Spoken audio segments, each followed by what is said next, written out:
Oke, bersama saya Yusantos, Bapak Ibu. Kali ini saya diwawancarai oleh sahabat saya, teman saya belajar bareng ketika kita belajar di Stephen Gilligan, Bapak Ibu.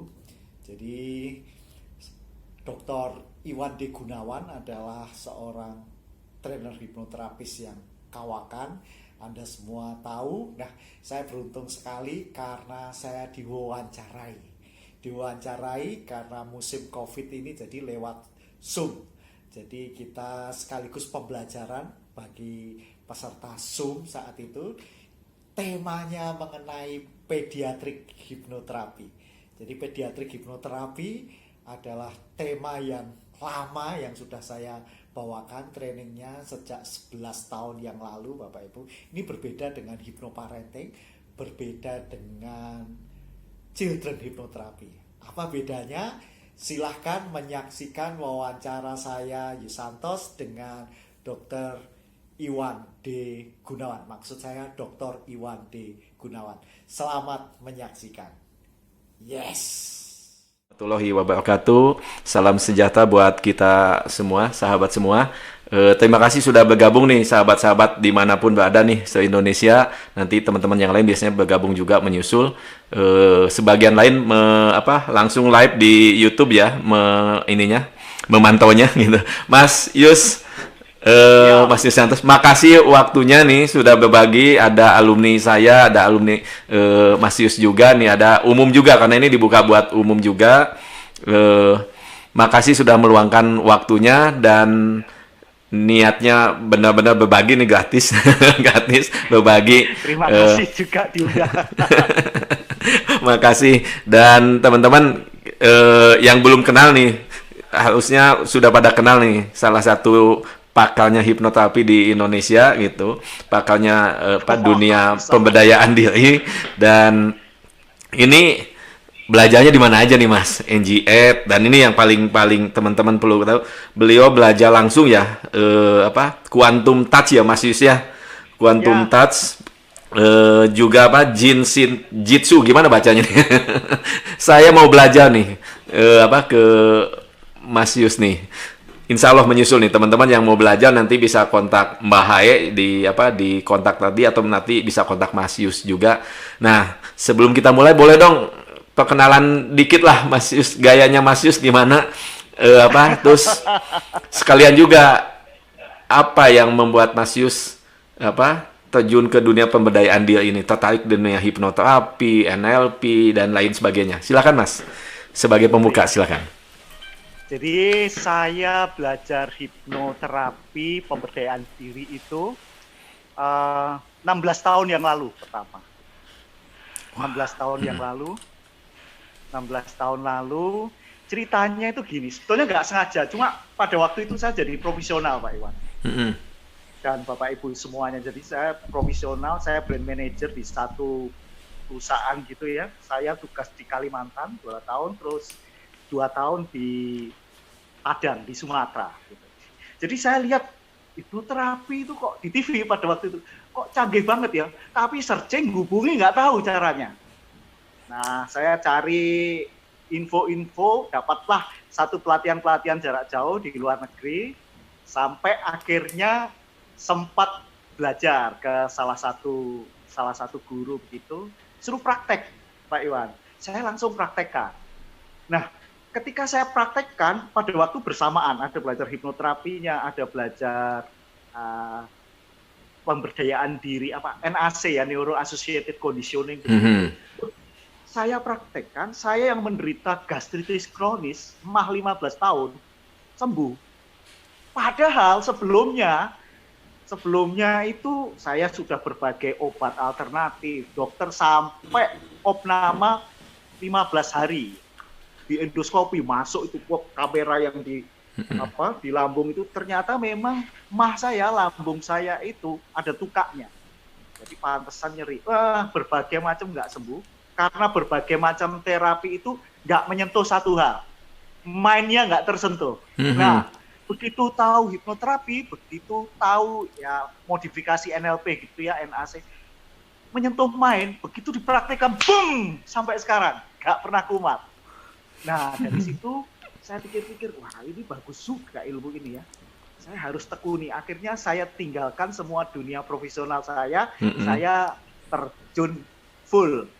Terjun Jadi, ini. setahun kemudian terjun full sebagai hipnoterapis, sebagai trainer, sebagai ya pokoknya pemberdayaan diri. Karena saya pikir kalau saya lihat pada waktu itu di perusahaan itu saya sering suruh melatih. Wah, saya pikir orang-orang melatih itu kok enak banget ya. Saya pengen kayak itu. Akhirnya sekarang ini ya boleh dikatakan saya hidup dengan passion saya. Jadi dunia pemberdayaan diri termasuk terapi itu passion saya. Jadi ya kalau bagi-bagi gratis misalnya sekarang ini saya karena COVID cita-cita udah lama itu berbagi gratis ke banyak orang ini sekarang ini. Oke. Kurang lebih seperti itu. Siap. Nih sebelum kita masuk ke materi utama pediatrik hipnoterapi, pengalaman apa nih di dunia hipno yang paling berkesan gitu? Berkesan. Paling berkesan pengalaman saya sendiri Pak Iwan. Pertama itu ketika saya sembuh dari gastritis kronis itu. Karena pada waktu itu kalau saya nggak minum obat sebentar, telat makan sedikit, nah ini program juga, itu kambuh. Nah ini sekarang enggak, itu pertama. Lalu yang kedua, nah ini ketika tahun-tahun awal saya masih belajar basic hipnoterapi begitu ya. Masih belajar basic hipnoterapi, satu saat saya diundang ke satu pelatihan. Satu pelatihan di alma mater saya sambil belajar. Sambil belajar. Belum menguasai apa. Ada 2 orang yang konsultasi. Saya nggak tahu kalau itu namanya fobia, Pak. Saya nggak tahu kalau satunya namanya trauma. Jadi 2 anak ini, satu itu kalau dikasih susu, dekat susu saja pada anak SMA badannya kekar, itu langsung mual, muntah, kalau diteruskan pingsan. Satunya lagi, kalau dipegang punggungnya, langsung semaput. Dipegang punggung semaput ya. Langsung semaput. Saya juga dites sama temannya langsung semaput. Bingung saya. Bingung, ini diapain? Gitu kan? Terus akhirnya dengan berdoa dulu Pak Iwan karena nggak tahu, berdoa dengan penuh keyakinan, saya hanya pakai suggestion terapi, fobianya hilang, langsung minum susu seketika. Traumanya yang dipegang-pegang punggung itu sudah nggak apa-apa, hanya berbekal suggestion terapi yang kemudian saya baru ngerti, ternyata bukan fobia itu nggak seperti itu. Tapi pikiran saya penting hajar. Nah, ini dia nih, ini pengalaman luar biasa nih. Mohon maaf dipotong nih, Mas. Kan banyak orang sekarang yang belajar dulu gitu, bahkan nuntut ilmu ditumbuk-tumbuk, nggak mau praktek-praktek nih, ada kecemasan, kekhawatiran gitu. Bahkan kalau teman-teman, mohon maaf, tapi di psikologi itu sering juga, kamu harus jadi ahli dulu baru praktek nih. Orang-orang hipno ini orang-orang luar biasa, hajar dulu nih. Kenapa nekat berani nih Mas gitu? Baru basic loh, ini baru fundamental udah bantu orang nyembuhin.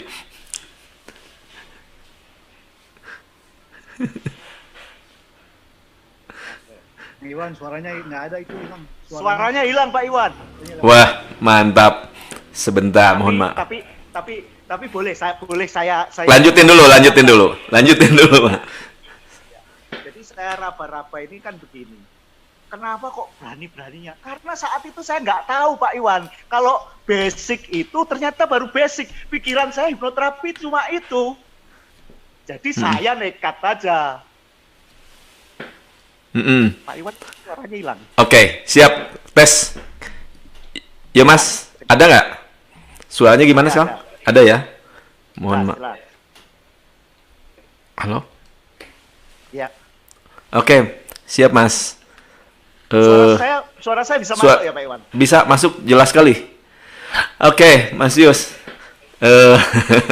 Mohon maaf nih. Suara Pak Iwan kedengar ya, Mas Yus ya?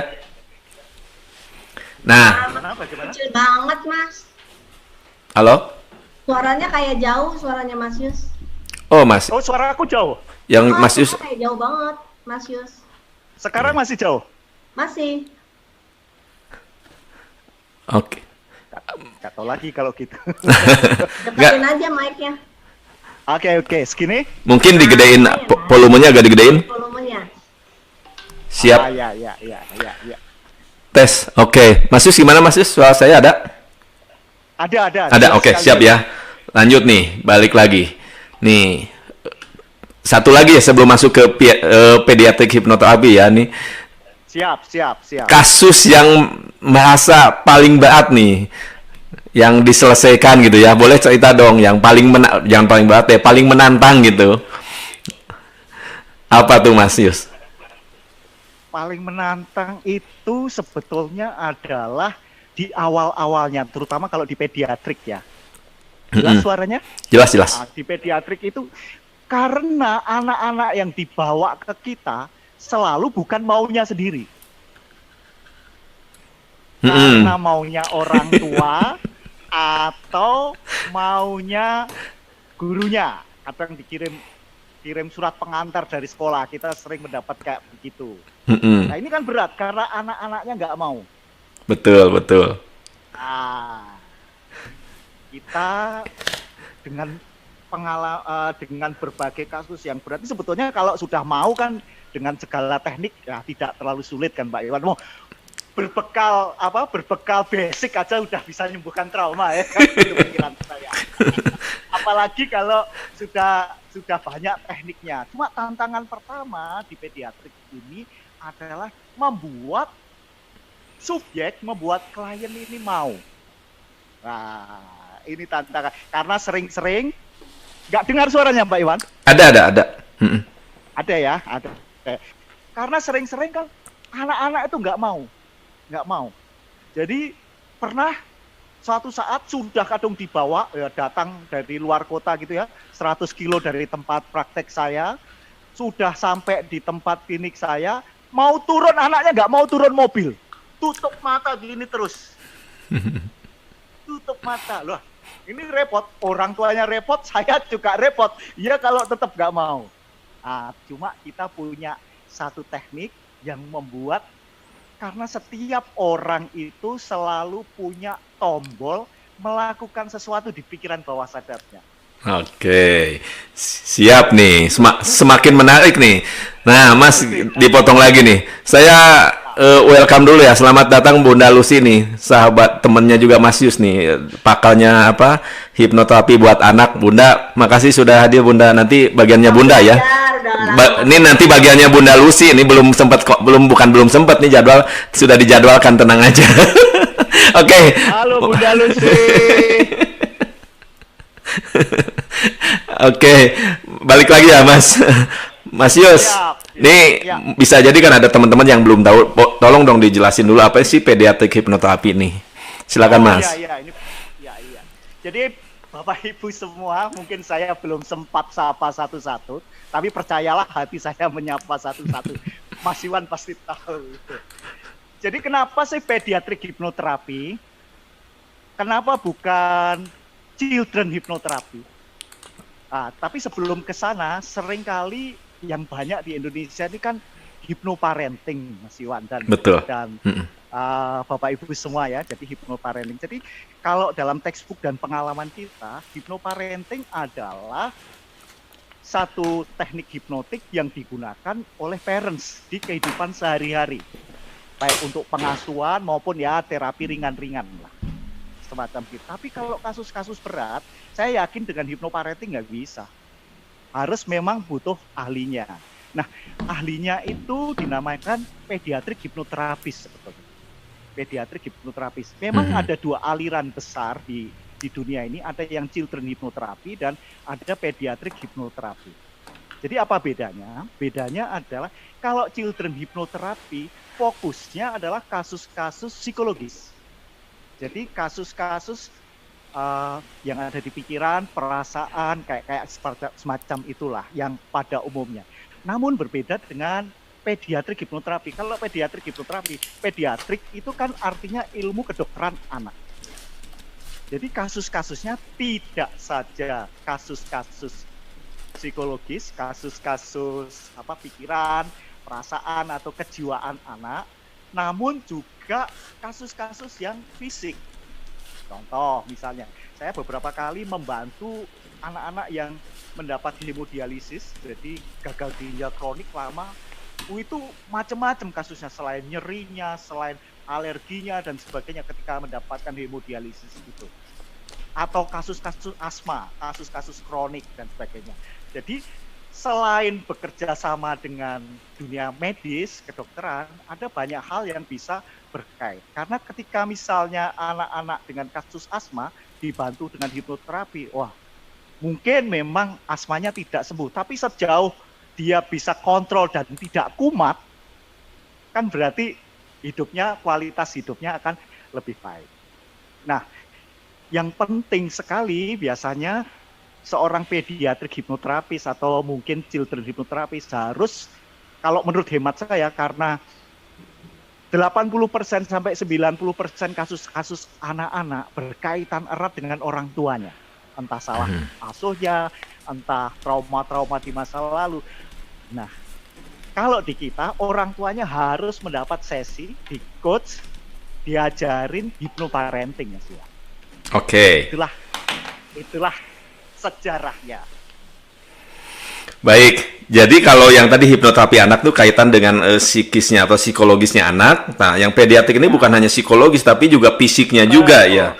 Nah, Yes. dan ini perlu digarisbawahi nih teman-teman tadi yang disampaikan Mas Yus bahwa 80% kasus anak terkait dengan orang tua gitu. Jadi nggak boleh ya kalau orang tua datang ke Mas Yus nih anak saya tolong disembuhkan gitu ya, dibetulkan, saya mau ke shopping dulu, boleh nggak begitu Mas? Nah, itu yang membuat repot. Saya bilang ya boleh-boleh aja, tapi selalu bawa ke sini. Oke, nah baik Mas, lanjut nih. Jadi gimana nih Mas, pediatrik hipnoterapi ini membantu menyelesaikan permasalahan anak. Bagaimana membantu orang tua juga nih dalam memfasilitasi anak berubah gitu. Ya, nomor satu Mas Iwan ya, pengalaman kita sering-sering anak bermasalah, kita coach, kita kasih terapi orang tua, anaknya sembuh. Anaknya belum diapa-apain, orang tuanya yang diterapi sembuh. Kenapa? Karena penyebabnya orang tuanya. Karena contoh ini kemarin yang paling baru itu sebelum COVID itu, karena ini COVID ya kita hentikanlah segala terapi dan sebagainya, tapi sudah selesai. Jadi anak pinter sekali, sering juara, mogok sekolah. Mogok itu hari ke-14 dibawa ke kita. Nah, apa yang kita lakukan? Kita lakukan ya terapi dulu, orang tuanya pertamanya nggak mau. Saya bilang ini kalau nggak mau lebih lama lagi nih anaknya. Biasanya gampang kok memotivasi orang tua, kasih pain and pleasure-nya ya pasti mau. Itu untuk memotivasi orang tuanya, karena 80% kasus-kasus anak selalu disebabkan oleh orang tuanya. Semacam itu. Oke, jadi nah tadi kan orang tuanya yang dibekali lah, dikasih hypnoparenting gitu supaya ini. Gimana kalau orang tuanya nggak mau nih Mas Yus? Teman-teman mohon maaf dipotong dulu Mas Yus. Kalau ada yang bertanya boleh di chat dulu ya. Nanti saya bacakan buat Mas Yus Santos ya. Bertanya atau komen tambahan boleh ya. Silakan di chat dulu. Nanti kalau yang mau nanya langsung mungkin nanti ada sesinya juga. Silakan Mas Yus dilanjut. Suaranya hilang, Mbak Iwan. Halo? Ya Mas? Ya, suaranya hilang. Ya, gimana? Hilang lagi. Oke, mohon maaf nih. Tadi kedengaran ya? Jadi kalau orang tuanya nggak mau ya Pak? Betul. Nah, seringkali memang orang tuanya nggak mau, tapi kita yakinkan. Biasanya kan yang datang ke kita, hipnoterapi ini sudah stadium-stadiumnya sudah stadium akhir. Jadi anak-anak gejala misalnya belum mau mengerjakan PR itu belum dibawa, tapi begitu sudah mogok baru dibawa. Biasanya seperti itu kalau di pengalaman saya. Nah, orang tua mau nggak mau dengan keadaan seperti ini, karena ini syarat, kalau nggak mau ya sudah, saya bilang begitu, tapi hampir sebagian besar mau. Kecuali kasus-kasus yang ringan, misalnya, hanya fobia gitu ya, nggak perlu. Pokoknya sembuh fobianya aja, beres Pak Iwan. Tapi kalau kasus-kasus yang berkaitan pengasuhan, mogok sekolah, atau stres berkepanjangan, itu ya meskipun di literatur bilang anak-anak nggak bisa stres, menurut saya anak-anak itu bisa stres. Namun anak-anak nggak punya cukup kata-kata menyampaikan isi hatinya.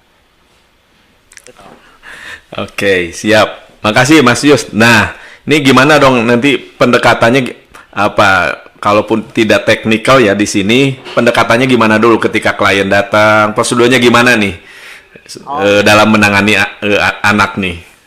Ya, jadi kalau anak yang mudah-mudah saja, Mas Iwan, mudah-mudah saja itu ya seperti biasa ngisi form, kita kasih wawancara sedikit untuk mengetahui keadaannya, namanya anamnese. Kita juga lakukan heteroanamnese, jadi anamnese kepada orang tuanya atau orang-orang yang tahu tentang dia. Dari tahu itu kita langsung simpulkan kasusnya dan kita langsung plan terapi. Itu yang normal-normal saja seperti itu. Namun yang banyak, Pak Iwan, seperti yang saya katakan Bapak Ibu juga, yang normal, yang banyak itu anak-anak nggak mau diterapi.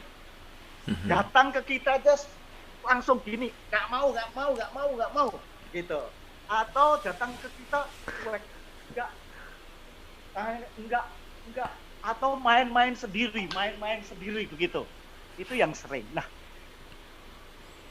berdasarkan pengalaman, termasuk yang saya ceritakan tadi, anak yang nggak mau turun dari mobil nih. Nah, gimana caranya?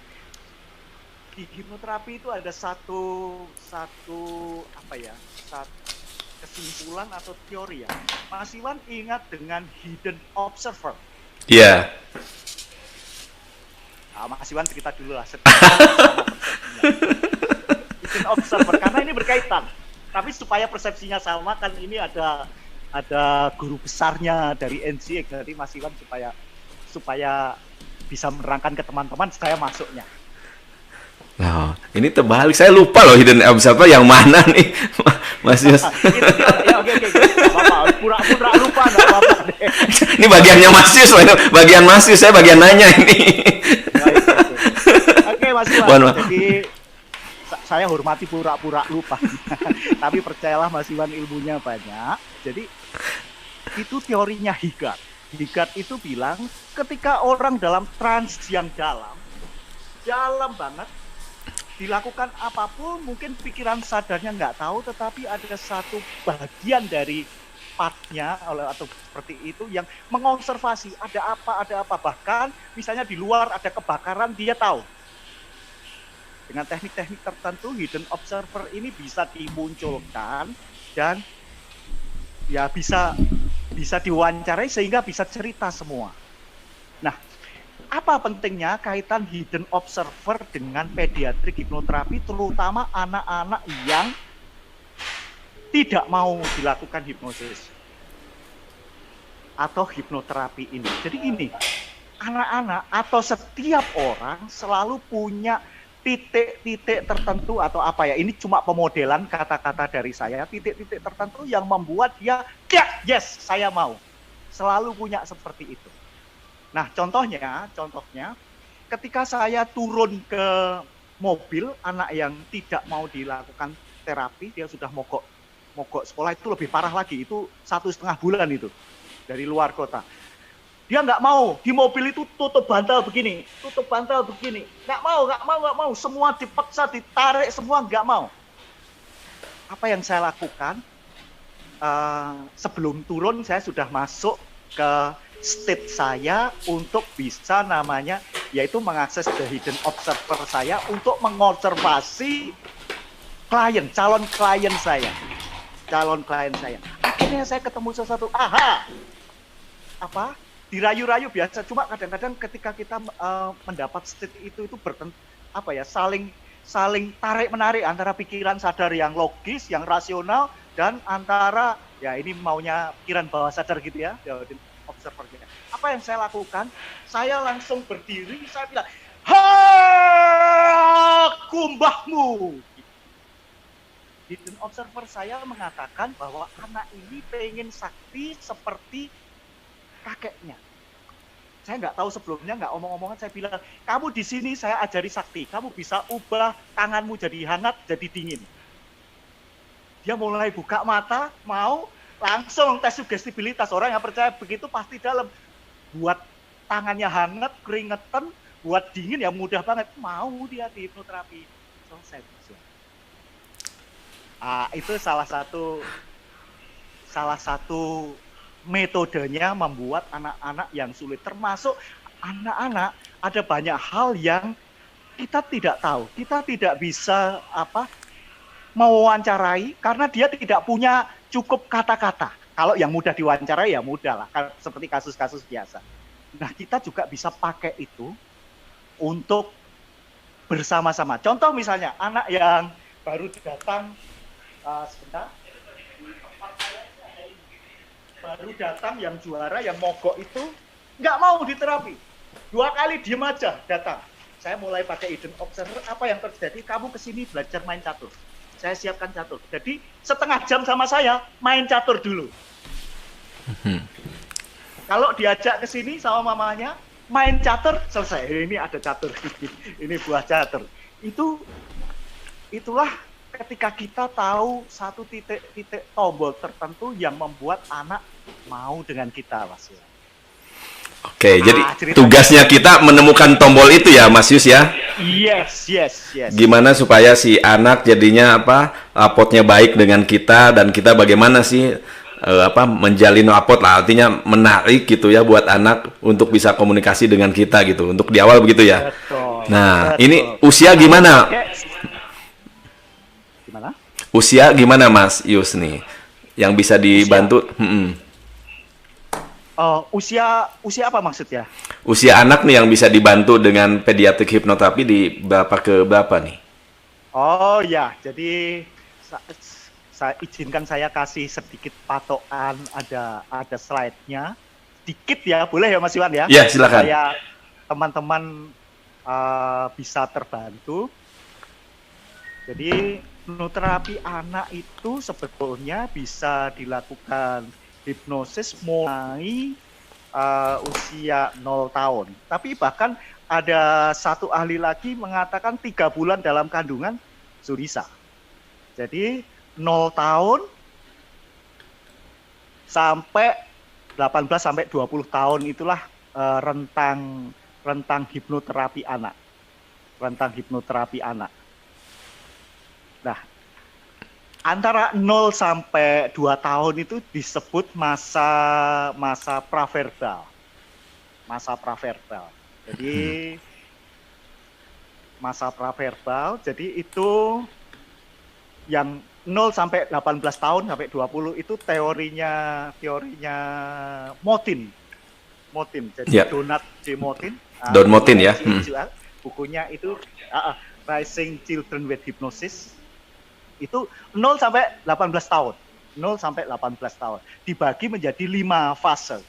Yang pertama adalah fase preverbal 0 sampai 2 tahun, lalu early verbal 2 sampai 4 tahun, lalu preschool, early school 4 sampai 6 tahun, kemudian baru middle childhood 7 sampai 11 tahun, baru kemudian adolescent 12 sampai 18 tahun. Namun Thompson and Kevin Klein itu sejak janin umur 3 bulan dalam kandungan itu sudah bisa dilakukan hipnosis, dan ini saya praktekkan ketika slide-nya boleh diganti ya. Ketika ini ceritanya begini Mas Iwan, saya ini punya anak 4. Jadi anak yang terakhir selisihnya dengan kakaknya itu 10 tahun. Jadi ini saya sekarang punya baby 1,5 tahun usianya. 1,5 tahun. Nah, dia lahir dalam kandungan ketika mamanya usia 45 tahun. Jadi itu istilahnya dalam medis kan KRT, kehamilan risiko tinggi karena usia. Nah, saya persiapkan dulu dengan hipnoterapi supaya anaknya nanti lebih muda. Kalau mamanya tentu teknik hypnobirthing, tapi anaknya dipersiapkan sejak usia 3 bulan sesuai teorinya Thompson and Kevin Klein itu. Nah, apa yang terjadi? Ini aneh. Anak saya yang pertama, kedua, ketiga lahir itu susah. Selalu pakai drip induksi, jadi harus dipakai infus, dikasih obat itu, tunggu 24 jam. Tapi justru anak saya yang keempat, karena sudah disiapkan mungkin, saya tidak tahu, karena faktornya kan kita nggak boleh mengatakan, oh ini satu-satunya faktor, pasti multifaktor. Tetapi dia mudah banget lahir spontan dengan aman dan damainya. karena sudah dipersiapkan sejak 3 bulan supaya lahirnya mudah, karena kan orang tuanya juga khawatir karena usia seperti itu. Jadi hipnoterapi bisa, dan sampai dengan sekarang anaknya enak banget kalau di hipnoterapi itu enak banget meskipun belum bisa bicara Mas Iwan. Karena Oke. namanya aja kan preverbal, dia belum ngomong sebelum 2 tahun kan. Gitu. Jadi Oke. rentang usianya itu Mas Iwan antara 0 sampai 18, 18 atau ada yang tahun ya. mengatakan 20, usia sampai SMA lah gitu ya. Dan ada yang mengatakan lagi maju dari 3 bulan kandungan, semacam itu. Jadi di dalam kandungan ya, Mas Yus ya. Yes. Oke, baik Mas Yus, kita jawab dulu ini, ada yang nanya dulu ya. Boleh. Mas Yus, kasus anak mogok sekolah tadi, mengapa? Apa yang menjadi penyebab dari orang tua? Oh iya. Jadi anak ini sudah ada banyak macam-macam. Anak ini sejak awal sudah bermasalah. Menurut orang tuanya, tapi kalau menurut saya ya baik-baik saja. Jadi orang tuanya ini dua-duanya intelektual karena dua-duanya dokter gitu ya. Dua-duanya dokter, intelektual banget. Dia sangat perfect. Pengennya dapat 98 itu dimarahi. Harusnya mintanya 100 terus. Saya bilang, kenapa nggak bilang ke gurunya nilainya bisa 105 atau 110 ditambahkan sekali. Dari situ sebetulnya anak ada protesnya. Itu yang pertama. Yang kedua, anak tidak berani berkembang karena semua mengambil keputusan harus tanya mamahnya. Apa-apa dikomentari, apa-apa nggak boleh, apa-apa. Nah itu penyebabnya. Dan dia bilang dengan mogok ini mamanya lebih cinta, nggak ngatur-ngatur, dia boleh bebas main game. Semacam itu kalau penyebabnya. Nah, gitu. Oke, itu ya. Namun Silakan Mas. sedikit satu, kan sama seperti kita semua terapis tahu, kita harus membedakan antara attention dan behavior, betul? Behaviornya mogok sekolah, tapi intensinya kan baik. Dia ingin mengingatkan mamanya supaya perilakunya berubah. Nah, mamanya dikasih tahu dan mau berubah, meskipun susah berubah, mamanya jauh lebih susah dibandingkan anaknya. Mamanya berubah, 3 hari kemudian sudah mau sekolah. Tapi sesi dengan saya juga intensif, setiap hari. Karena kejar-kejaran kan, saat itu mau UAS kelas 6 SD. Gitu.